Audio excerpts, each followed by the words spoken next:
말씀 출애굽기 20장 1절부터 6절까지의 말씀입니다. 우리 한 절씩 하나님의 말씀을 교독하도록 하겠습니다. 출애굽기 20장 1절부터 6절. 하나님이 이 모든 말씀으로 말씀하여 이르시되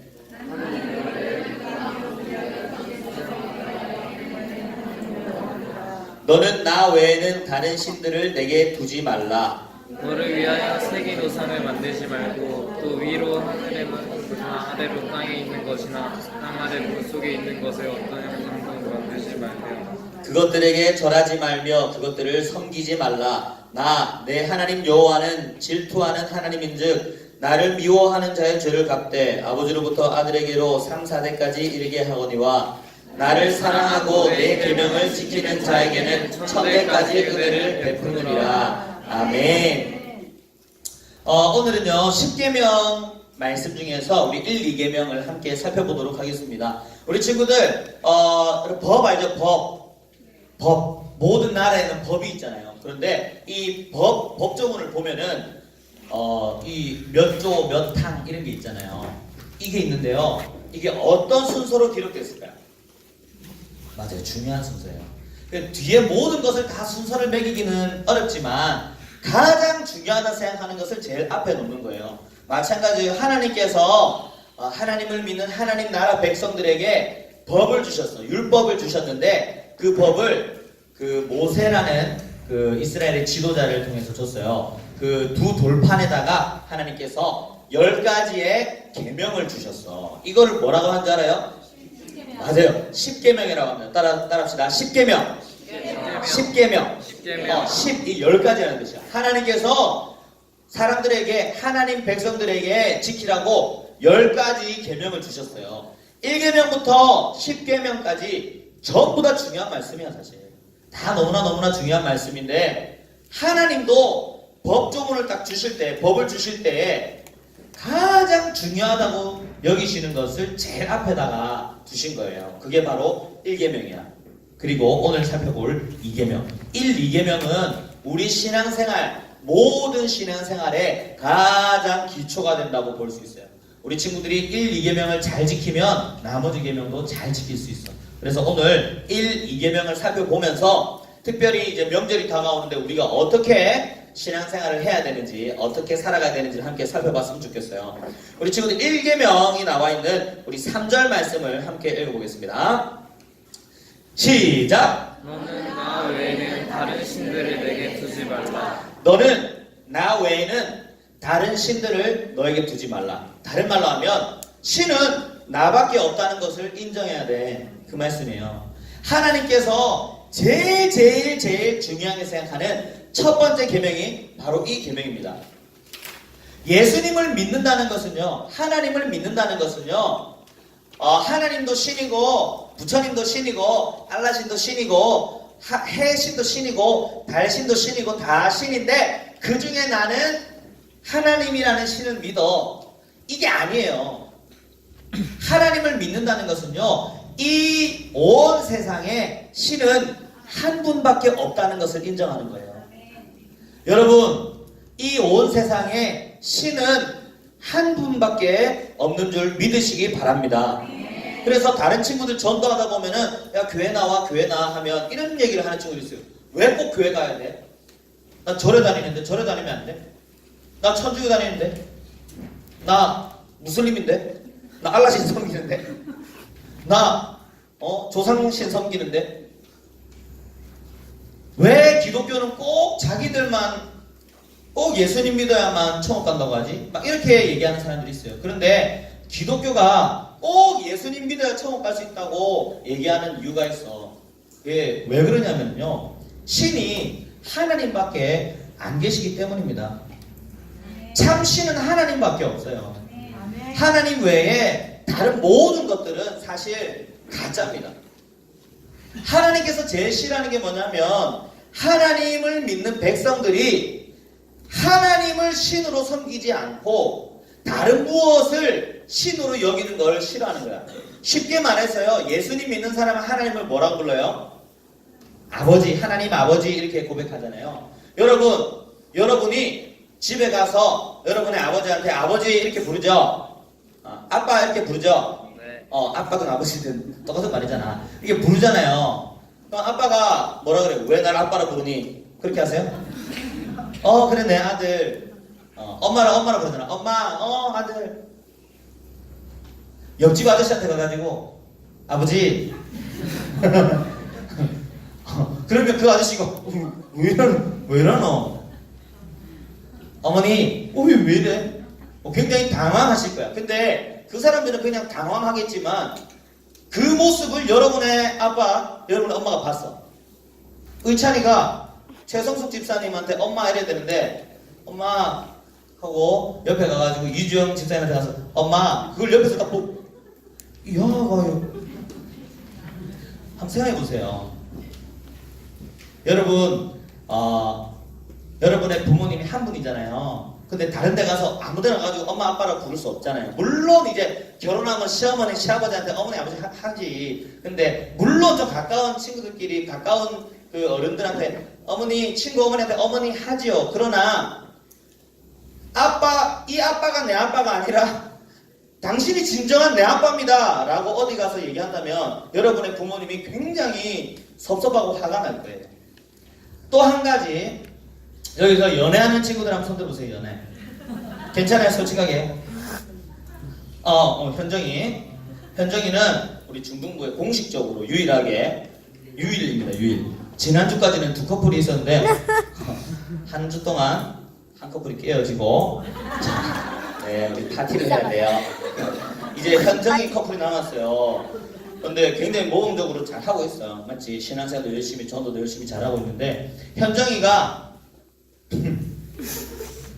그 친구에게 그 고등부에 그 친구에게 뭐라 불러요? 안 불러요? 말 안 하고 바로 뭐 오빠라 부르겠지. 오빠라 하나? 정범아이라 하나? 참고로 전 세계로 지금 방송 나가고 있습니다. 만약에 헤어지면 이 설교 영상 삭제하도록 할게요. 뭐라고 불러요? 괜찮아요. 반말 쓰나? 정범아 이렇게 하나? 아니요. 그럼 뭐라고 해요? 나도. 야 이렇게. 야하다고? 야 이렇게 한대요. 근데 현정이가 다른 남자한테 가서도 야 그래서도 야 그걸 정범이가 보면 어떨 것 같아요? 근데 기분 나쁘겠죠. 반대로 정범이 너한테 뭐라 불러요? 생각만 해도 기쁘답니다. 이과의 미소가 사실 요즘 별로 안 좋지? 요즘 별로 안 좋대요. 그래 넘어갑시다. 자 보자. 맞다. 한 커플이 더 헤어졌어요. 맞지? 어쨌든 여러분 한번 생각해보세요. 상상을 한번 해보세요. 여러분이 여자친구가 있는데 또는 남자친구가 있는데 여러분의 애인이 다른 사람한테 가서 자기야 이렇게 한번 생각해보세요. 여러분 기분이 어떻겠어요? 우와 내 여자친구는 정말 사랑이 많구나. 어딜 가서도 늘 사랑하는 사랑의 원자탄이구나. 그렇게 생각하겠어요? 열받겠지요? 그 열받아야 정상입니다 여러분. 또 거기다 대고 주님 원수를 사랑하라 하셨어. 그렇게 하면 안 돼요. 비정상이에요. 비정상. 또 한 가지 예를 들어볼게요. 이런 예는 상상은 너희들이 지금 안 하다 하니까 여러분의 아빠가 에이.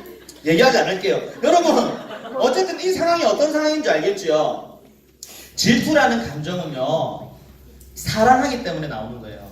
특별히 남녀간에 부부간에 이런 거 특별히 부모 자식 간에 이런 사랑 굉장한 깊은 사랑이야. 그런데 이 사랑을 부정하고 다른 어떤 존재에 가서 사랑을 고백한다는 것은 이 질투를 유발할 수밖에 없는 거예요. 우리 친구들 하나님께서 우리에게 정말 간절하게 원하는 게 있는데 그게 뭐냐면 바로 하나님을 사랑하는 거예요. 이 10계명이 1계명부터 10계명 10가지잖아요. 예수님께서 1계명부터 4계명, 5계명부터 10계명 이렇게 딱 두 개로 묶어가지고 10계명을 두 개로 요약했는데요. 1계명부터 4계명까지를 뭐라고 했느냐? 하나님을 사랑하라 이렇게 요약했어요. 5계명부터 10계명까지를 어떻게 요약했느냐? 이웃을 사랑하라. 그러니까 하나님께서 우리에게 제일 원하시는 거는 하나님을 사랑하는 거, 그리고 이웃을 사랑하는 걸 원하세요. 신은 하나님밖에 없다는 것을 고백해야 돼요. 그런데 하나님 외에 다른 신을 섬기거나 다른 신을 인정하는 행위를 하나님은 그냥 두지 않으세요. 하나님은 질투하는 하나님이라고 성경에 기록하고 있어요. 하나님 왜 질투해요? 하나님이 사랑하시기 때문에 질투하는 거예요. 여러분, 하나님만 섬기는 저와 여러분 되기를 주님의 이름으로 축원합니다. 네. 우리 4계명 볼게요. 4계명이란데 죄송합니다. 4절 볼게요. 4절 보면은요, 우리 2계명이 나와요. 함께 읽어봅시다. 시작. 너를 위하여 새긴 우상을 만들지 말고 또 위로 하늘에 있는 것이나 아래로 땅에 있는 것이나 땅 아래 물속에 있는 것에 어떤 형상도 만들지 말며 5절 그것들에게 전하지 말며 그것들을 섬기지 말라. 나 내 하나님 여호와는 질투하는 하나님인즉 나를 미워하는 자의 죄를 갚되 아버지로부터 아들에게로 3, 4대까지 이르게 하거니와. 자, 여기까지 볼게요. 우리 친구들 1계명이 나 외에 다른 신을 섬기지 말라. 이거는요, 예배의 대상이 누군지를 정확하게 알아야 된다는 말씀이에요. 예배 대상은 따라합니다. 예배 대상은 하나님이다. 아멘.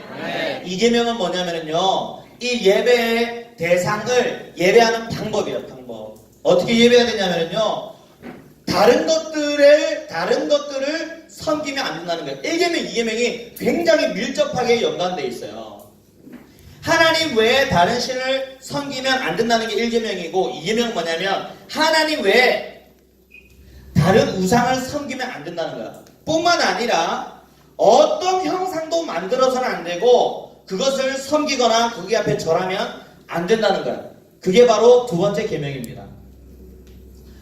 그러니까 여러분, 만약에 여러분이 절에 가가지고 부처님 그 불상 앞에 엎드려서 절하면서 이렇게 만약에 불공을 드린다. 그럼 여러분은 1계명과 2계명을 동시에 범하는 거예요. 무슨 말인지 알겠죠? 네. 그런데 이런 질문이 있을 수 있어요. 목사님, 그러면 부처님 말고 하나님의 모양을 만들어가지고 하나님 앞에 절하면 어떻게 될까요? 안 돼요. 여러분 어떨까요? 안 돼요. 안 돼요. 하나님은요, 어떤 이 육신의 형상을 가진 분이 아니잖아요. 하나님은 영이시기 때문에 하나님은 그냥 이렇게 나와서 여러분이 예배를 드리는 거야. 어디서든지 기도하고 예배를 드리는 거야. 하나님을 형상화해서도 안 돼. 하나님은 4절 어떤 것의 형상도 만들지 말래. 어떤 형상도 만들지 말고 하늘에 있는 형상, 뭐 해나 달 이런 거를 만들어서도 안 돼. 땅 아래 있는 어떤 것, 이 지면에 있는 어떤 것도, 물속에 있는 어떤 것도 무언가를 만들어서 섬기고 거기에 절하는 것. 이게 바로 따라합니다. 우상숭배. 우상숭배. 하나님께서 제일 싫어하시는 죄가 바로 우상숭배예요. 하나님 외에 다른 것을 섬기고 다른 것을 만들고 거기 앞에 절하고 섬기는 것. 이게 바로 우상숭배인데 하나님께서 제일 싫어하시는 것이 바로 우상숭배입니다. 여러분, 하나님을 사랑하는 사람은 우상숭배를 하지 않습니다. 하나님을 믿는 사람은 우상숭배를 하지 않습니다. 우상숭배하지 않고 하나님께만 바르게 예배드리는 저와 여러분 되기를 간절히 바랍니다. 아멘. 여러분, 지금 설날이잖아요. 이제 내일 모레 설이잖아요. 목사님 이제 명절이 다가올 때 일부러 이 설교를 준비한 거예요. 우리 친구들, 목사님이 초등학교 4학년 때부터 교회를 다녔고 중학교 2학년 때 예수님 만났는데요. 목사님 집안이요, 원래 다 제사를 드렸어요. 저 어릴 때 그 할머니 댁에 제사상 차려놓고 큰아버지부터, 우리 아버지가 7남매거든요. 큰아버지, 우리 아버지, 삼촌 2분, 남자 4분이 있어. 4분 쫙 쓰고 그 뒤에 사촌들 쫙 쓰고 해가지고 다 같이 제사를 지내고 이랬단 말이야. 그런데 교회 가니까요, 예수님 믿으니까 우상숭배하지 말라고 하더라고요. 그때까지 잘 몰랐어요. 교회 다니면서도 우상숭배는 안 해야지. 나 부처님 안 믿어, 다 안 믿어 하는데 명절이 되면 차례를 지내는 거야. 조상님들께 인사를 한다고 제사상 차려놓고 차례상 차려놓고 거기다가 절을 하는 거예요. 그래서 아무렇지도 않게 절을 했어요. 근데 여러분, 나중에 알고 보니까 이 제사상, 차례상을 차려놓고 거기에 절을 하는 거 왜 하는 거예요? 왜 하는 거죠? 여기에 누가 왔다고? 귀신. 조상님이 왔다고 해서 거기다 절하는 거잖아요. 이게 교회에 가르친 하나님의 말씀과 정반대된다는 것을 늦게 알았어요. 사람이 죽으면 어떻게 되는 줄 알아요? 천국에 가든지 지옥에 가든지. 그 죽은 사람은 다시 이 땅에 오지 않아요, 여러분. 설마 여러분 중에 차례상 차려놓고 제사상 차려놓으면 거기에 조상님이 실제로 온다고 생각하는 사람 있어요? 지금 여러분 21세기입니다. 아직도 그걸 믿는 여러분이 계신가요? 그래서 옛날에 목사님 어릴 때 막 문 열어놓고 있잖아요. 신발도 다 치워놓고 그렇게 했어요. 귀신이 와가지고 그 들어올 수 있도록 이렇게. 올라오면 그냥 사올 수 있잖아. 그거 다 해. 그 문을 여기 왜 열어? 그럼 거기서 여기까지는 어떻게 왔는데? 여러분 상식적으로 말이 안 되잖아요. 근데 상식적으로 말이 안 되는 것을 여러분의 그 부모님과 그 윗세대 분들이 하고 계셨어요. 근데 그냥 우리는 아무 생각 없이 했잖아. 아무 생각 없이. 근데 하나님께서는 아무 생각 없이 하는 것도 원하지 않으세요. 그리고 거기에 정말 조상신이 있다고 여기는 것 더더욱 원하지 않으세요. 차례상에 여러분의 그 부모님이나 여러분의 큰아버지, 삼촌들이 이거는 그냥 조상님들께 그냥 인사하는 거야 라고 달콤하게 속삭여도 여러분 넘어가서는 안 됩니다. 하나님께서 싫어하시는 거예요. 근데 가장 싫어하시는 거예요. 여러분 이제 명절이 다가왔는데 여러분 결단해야 됩니다. 목사님도 모를 때는 모르고 했어. 그런데 알게 된 때부터는 여러분 싸워야 돼요. 물론 싸우라 했다고 또 갑자기 파고 뽑고 그러면 한번 보자! 이러면 안 돼요, 여러분. 당당하게 말할 수 있어야 돼요. 저는 예수님 믿는 사람입니다. 저는 예수님 믿는 사람이기 때문에 절을 할 수 없습니다. 저는 우리 가족을 위해서 옆에서 기도하겠습니다. 목사님은 지금까지 또 차례 지내는데 안 가고 그렇게는 하지 마세요. 같이 가족끼리 모이는 자리에 가가지고 목사님 지금까지 차례 지내면은 옆에서 기도해요. 하나님, 우리 이 가족, 우리 가문을 하나님 구원해 주십시오. 다 예수님 믿고 이 제사, 이 차례 없어지게 해주십시오. 그렇게 하니까, 그렇게 계속 기도하니까 믿는 사람이 점점점 늘어나서 지금은 우리 아버지 7남매 중에서 믿는 사람이 절반 이상이 돼요. 좀 있으면 다 믿을 거야. 예수님 믿는 사람이 그냥 아무 생각 없이 섞여가지고 같이 이렇게 제사 지내고 하면 안 돼. 다른 모습을 보여줘야 돼. 더 인사도 잘하고 더 밝은 모습으로 뭐 일하는 거 청소하는 것도 같이 도와주고 음식 차리는 것도 도와주고 하는데 제사 안 지내고 다 기도하는 거지. 여러분이 그리스도인으로서 구분된 모습을 보여준다면 여러분을 통해서 여러분의 가족, 여러분의 가정, 여러분의 가문이 복음화될 줄로 믿습니다. 목사님, 우리 집도 지금 명절이 되면 차례상을 차리고 차례를 지내고 있어야 하는 그런 집 있어요? 아무도 없는가 이것도? 손 높이 들어보세요. 아마 대부분일 거예요. 왜냐하면 여러분 모든 가족이 예수님 믿는 게 쉬운 일이 아니거든요. 요 손 더 높이 여러분 결단하셔야 됩니다. 여러분 목사님과 함께 결단합시다. 이번 명절 때부터 그거 먼저 물어볼게요. 요 중에서 목사님 저는 제사 지내도 차례 지내도 저는 절하지 않습니다 하는 친구는 손 한번 내려볼까요? 다 잘하고 있네. 승민이 빼고. 오늘은 승민이를 위한 설교였던 것 같아요. 그리고 여기 있는 또 손 부끄러워서 못 든 친구들도 마찬가지. 승민아, 하지 알겠지? 하는 거야. 어려운 거 아니에요. 목사님이 이걸 군대에서도 했어요. 군대 가니까요, 그거 왜 하는지 몰라. 나 지금 21세기인데 명절이라고 차례상 차려놓고 다 같이 절을 하라는 거예요.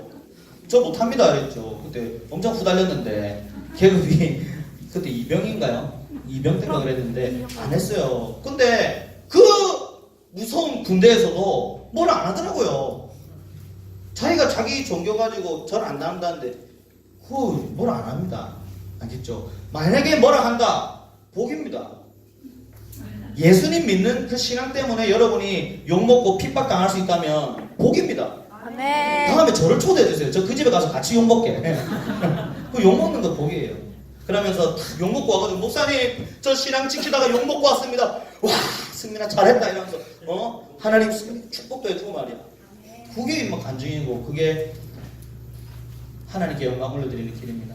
이번 명절 때 그렇게 여러분의 신앙을 잘 지키고 또 여러분의 믿는 그 신앙, 그 복음을 친척들에게 다 잘 전할 수 있는 저와 여러분 되기를 주님의 이름으로 축원합니다. 아멘. 우리 아직 찬송하겠습니다.